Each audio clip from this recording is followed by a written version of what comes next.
Останні півроку у сфері комп'ютерних технологій ознаменовані появою все більш просунутих технологій. Наприклад, фірмова технологія NVIDIA DLSS 3.0 все частіше інтегрується у сучасні ігри, разом із збільшеним фреймрейтом завдяки генератору кадрів. Більш того, свіжі драйвери та нові патчі в іграх оптимізували ігролад, тому, на нашу думку, оновити тести GeForce RTX 4070 Ti є чудовою ідеєю. Відео створено за підтримки бренду Kingston Fury. Seasonic – серця вашого комп'ютера. Вітаємо, ви на Gesit.com! Влаштовуйтесь комфортніше та готуйте чай чи каву з печивом під відео. І не забудьте перевірити кнопки підписки та сповіщення про нові відео. Пройшла вже достатня кількість часу, тому є сенс відновити те, що ми знаємо про зірку сьогоднішнього випуску. Чіп AD104 був побудований на TSMC 4N технології. Базова робоча частота відеопроцесору складає 2310 МГц з можливим прискоренням до 2610. GeForce RTX 4070 Ti має на борту 12 ГБ GDDR6X пам'яті з робочою швидкістю 1313 МГц та пропускною здатністю 504 ГБ на секунду. Детальніші характеристики ви зможете дізнатись у нашому попередньому відео, посилання на яке буде в описі і підкасті. До того ж тепер ця картка не є аутсайдером 40-ї серії та займає позицію посеред новенької RTX 4070, що повільніша на 14%, та вже відомої нам 4080 з відривом у 27%. Незважаючи на такий відрив, нагадуємо, що вона цілком підходить до гри у Quad HD та навіть 4К, що ми й протестуємо. Сьогодні у нас на руках паліт GeForce RTX 4070 Ti Game Rock OC. Відеокарта виглядає масивно через металевий функціональний бекплейт. Але в той самий час кришталевий дизайн з адресною підсвіткою додає легкості. Охолодження схоже із карткою лінійки Gaming Pro. Тут також встановлені вентилятори Gale Hunter із незвичною формою лопати, а радіатори виконані з фірмовою технологією Y-Formula Fins. До речі, якщо порівнювати з модельними рядами Gaming Pro та Dual, то серія Game Rock відрізняється відсутністю підтримки фірмової технології Palette Maker, що дозволяє кастомізувати відеокарту за допомогою 3D-друку. Якщо з самого старту GeForce RTX 4070 Ti коштували в середньому майже 45 тисяч гривень, то зараз вони подешевшили на 4 тисячі до трішки більш 40.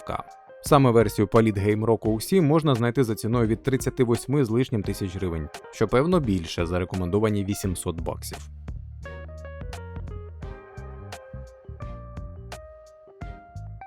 Переходимо до тестового стенду, який ми до цього використовували і для тестів звичайної RTX 4070. У якості серця збірки виступив флагман табору червоних AMD Ryzen 9 7950X 3D. Процесор має 16 фізичних ядер у 32 потоки та додатковий 3D-кеш.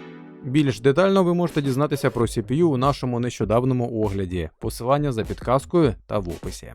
У якості бази для процесору була обрана материнська плата Asus ROG Strix X670E F Gaming Wi-Fi. Охолодженням займалась тиха та ефективна рідинна система охолодження Deepcool LS720. За підсистему пам'яті відповідав комплект з двох модулів DDR5 6400 Kingston Fury Renegade RGB з загальним об'ємом 32 ГБ. Тут хочемо зазначити, що через особливості процесору швидкість модулів ОЗП була обмежена на рівні 6000 МГц. Роль накопичувача виконував M2 SSD з оптимальним співвідношенням ціна-можливості і підтримкою PCIe 4.0 Kingston KC3000 на 1 ТБ. Диск може похизуватись високою швидкістю читання 7000 МБ на секунду і таким же показником на запис у топовій комплектації. Сам диск виглядає доволі мінімалістично, маючи тонесенький радіатор для охолодження чіпів пам'яті.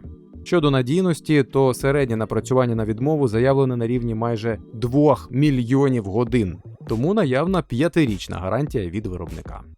Живив увесь тестовий стенд блок живлення Seasonic Prime GX1000 на цілий кіловат. Він використовує надійну елементну базу та має сертифікат 80 Plus Gold. До речі, Seasonic мають також і свої корпуси з унікальною та оригінальною технологією Synchro Connect. Остання націлена на нестандартний підхід до оживлення системи, то якщо ви хочете мати оригінальну збірку, радимо звернути свою увагу на цю лінійку корпусів. Нашу ж збірку ми помістили у практичний корпус Deepcool CG560 з скляним вікном. Також перед тестами зазначимо, що геймплеї записані за допомогою окремого ПК із картою захоплення AverMedia Live Gamer 4K, без втрати продуктивності. Ну а тепер до тестів.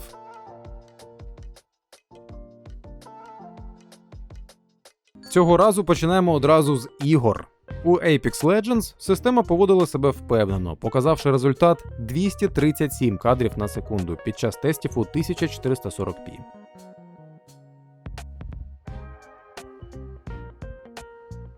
Змінивши роздільну здатність до 4К, кількість кадрів впала на 34%, але на ігролад це ніяк не вплинуло, він залишився комфортним.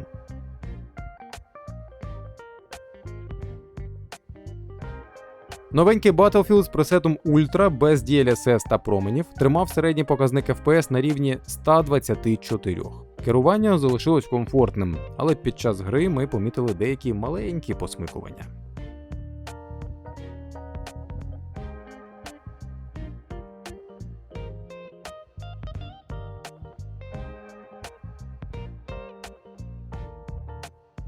Наступний шутер від першої особи Warzone 2.0 показав доволі дивну картину. Під час тестів у Quad HD перші декілька хвилин гри були плавними, але через деякий час починаються хаотичні фрізи, що залишаються назавжди. Проте середня частота кадрів цілком хороша – 139 FPS, а параметри 1% та 0,1% low дорівнюють 68 та 58 кадрів на секунду відповідно.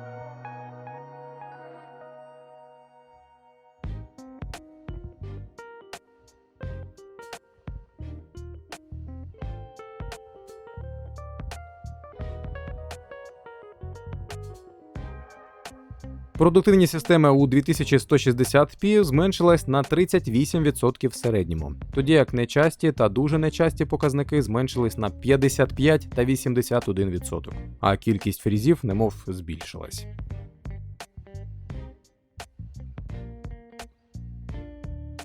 Майже разом із виходом перших тестів RTX 4070 Ti на початку лютого у Cyberpunk 2077 з'явилась підтримка DLSS 3.0. А значить, на гру можна глянути по-новому.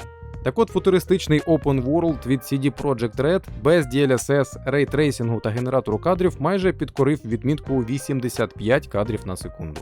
Не вистачило тільки одного. А 1% лоу був на рівні 59 кадрів на секунду. Відеоряд плавний, а керування комфортне. Нарікань немає.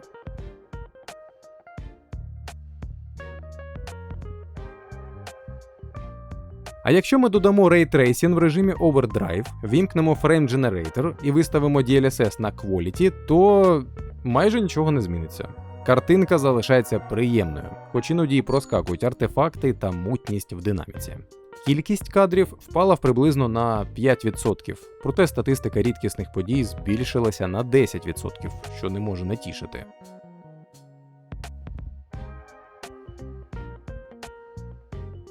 А тепер введемо в експеримент більшу роздільну здатність. 4К вже дає знати, що відеоадаптеру тяжко, тому ми перевели DLSS у положення Performance.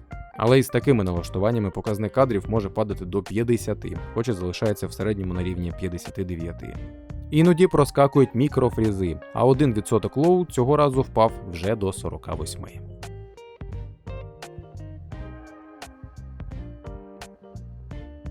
Все ще не дуже оптимізований ремастер пригод Айзека Кларка сьогодні побігаємо без DLSS. У середньому ми отримали 107 кадрів на секунду, хоча значення параметра 0,1% low доволі низьке, лише 22 FPS. Тому грати можна комфортно, хоча місцями хотілося побачити кращу плавність відеоряду.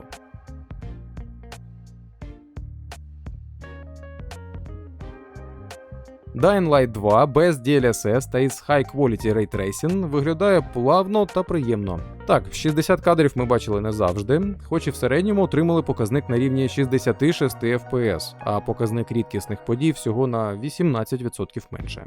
Якщо це результат для вас незадовільний, то завжди можна підключити генератор кадрів та поекспериментувати із налаштуваннями DLSS.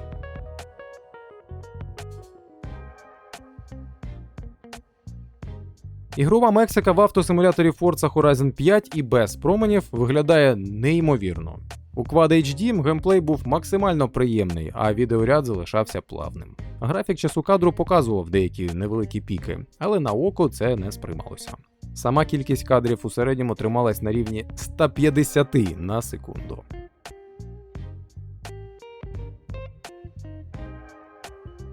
Не змінюючи нічого, окрім роздільної здатності до 2160p, гра все також почувається комфортно. Хоч і кількість кадрів очікувано впала приблизно на третину, на сприйняття картинки це ніяк не вплинуло. У будь-якому разі можна увімкнути генератор кадрів та інші технології.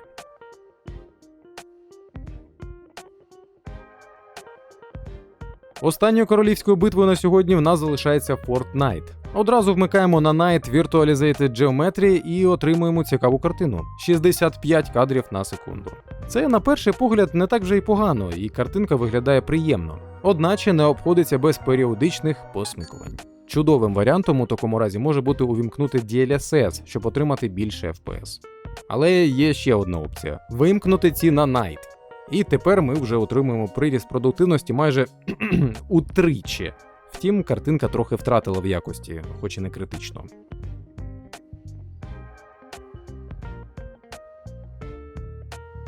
При збільшенні роздільної здатності до Ultra HD ми ще додали DLSS в режимі Balanced. Результат перебільшив очікування і повторив успіх першого тесту майже один в один. Якість зображення теж залишилась чудовою, а посмикування, схоже, вже є такою собі традицією для гри.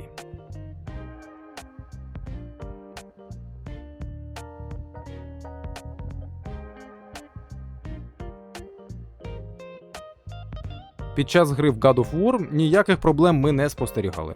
Кажуть, іноді зустрічались маленькі підфрізи, якщо вірити моніторингу. В середньому отримали 115 кадрів на секунду, а параметри 1 та 0,1% low зафіксувались на рівні 92 та 59 кадрів на секунду відповідно.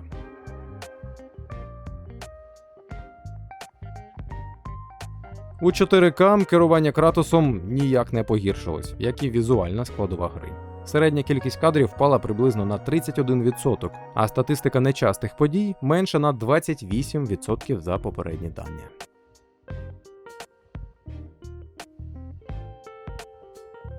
Ну а зараз перейдемо до найоб'ємнішого тестування на сьогодні. Світ Джоан К. Роулінг у Hogwarts Legacy цілком доступний у 1440p, без DLSS, генератора кадрів та трасування.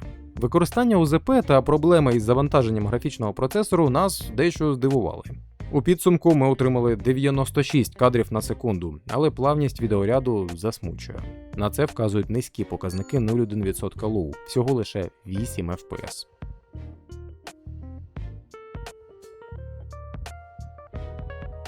Після вімкнення трасування променів в ультрарежимі довелося перевести DLSS в положення Balance, щоб середня частота кадрів наблизилася до рівня 59 FPS. Доволі часто отримуємо просідання до 30 кадрів. Графік кадру виглядає нестабільним. Статистика нечастих та дуже нечастих подій становила 26 та 18 кадрів відповідно.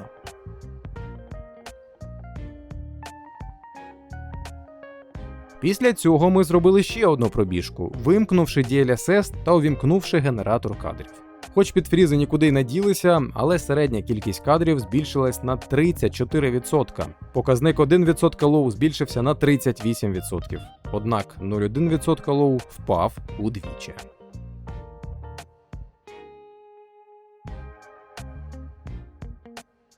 Зміна роздільної здатності до 4К потребує підключення DLSS із пресетом Quality, а також генератору кадрів, щоб зробити геймплей комфортнішим. Невеличкі підфрізи, на жаль, нікуди не поділися, але статистика приємна. У середньому 70 кадрів на секунду, у той час як дуже рідкісні події становили 20 FPS.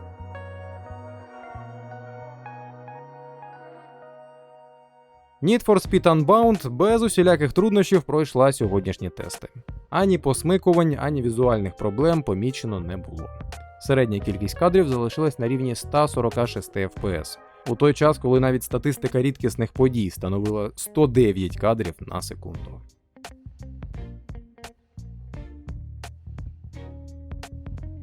Безкоштовне та неоднозначне DLSS для першої частини Portal, що додає RTX у гру, виглядає цілком чудово.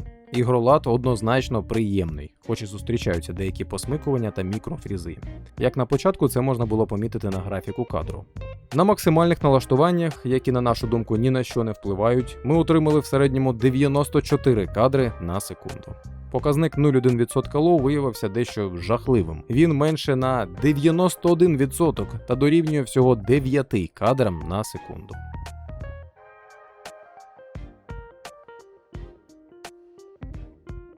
У налаштуваннях ремастеру Resident Evil 4 від Capcom ми поставили параметр Ray Tracing у положення High. Гра виглядає приємно та автентично. Маленькі фрізи іноді все одно проскакують, але загальну картину вони точно не псують. Показники частоти кадрів залишаються на рівні 122, 101 та 81 відповідно.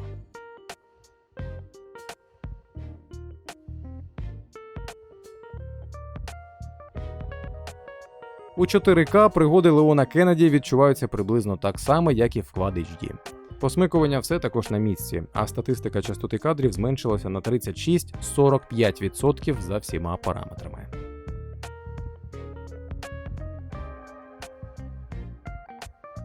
На черзі в нас ще одна новинка – Star Wars Jedi Survivor. І тут вже почалися деякі проблеми. Спочатку гра вела себе доволі приємно, але це тривало недовго. Дійшовши до аванпосту, показник 0,1% лоу впав до 7 кадрів на секунду і вище не піднімався. Оптимізація гри – її головна проблема зараз, бо відеопам'яті та ОЗП з'їдає дуже багато. Сподіваємось, що Respawn зможуть пропатчити гру згодом, бо у середньому показнику у 78 FPS ми не впевнені, а з рейтрейсингом про такі значення доводиться тільки мріяти.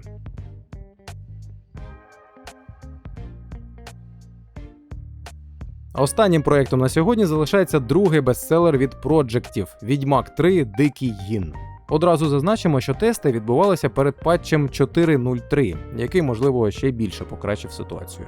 Так от ігролад почувається дійсно краще, хоча з плавністю і під фрізами проблеми все ще трапляються. У середньому ми отримали 85 кадрів на секунду, а статистика рідкісних та дуже рідкісних подій дорівнювала 47 та 9 відповідно.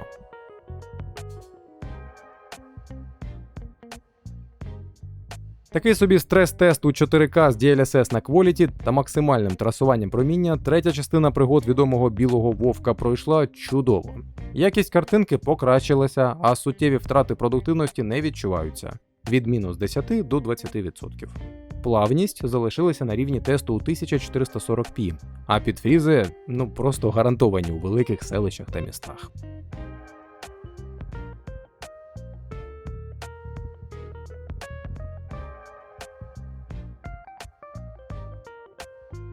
Так, перед висновками ще раз хочемо нагадати за наші інші канали, а також пропонуємо перевірити, чи натиснули кнопку «Підписатися» та чи ввімкнули дзвіночок, щоб нічого не пропустити. Деякі новини та інсайди з роботи проєкту з'являються час від часу в нашому телеграм-каналі і стрічці в інстаграм. Приєднуйтеся, посилання в описі. А от тепер вже висновки. То що можна сказати щодо потужності RTX 4070 Ti цього разу? Після усіх останніх патчів і оновлень ігор, а також поліровки драйверів, цей графічний адаптер цілком підходить для максимальних налаштувань у роздільній здатності Quad HD, під яку він і позиціонується. Навіть без допоміжних засобів, таких як DLSS чи фрейм-генератор, ігролад здатен залишатися стабільним у найважчих проєктах, або найкривіших, щоб бути точніше.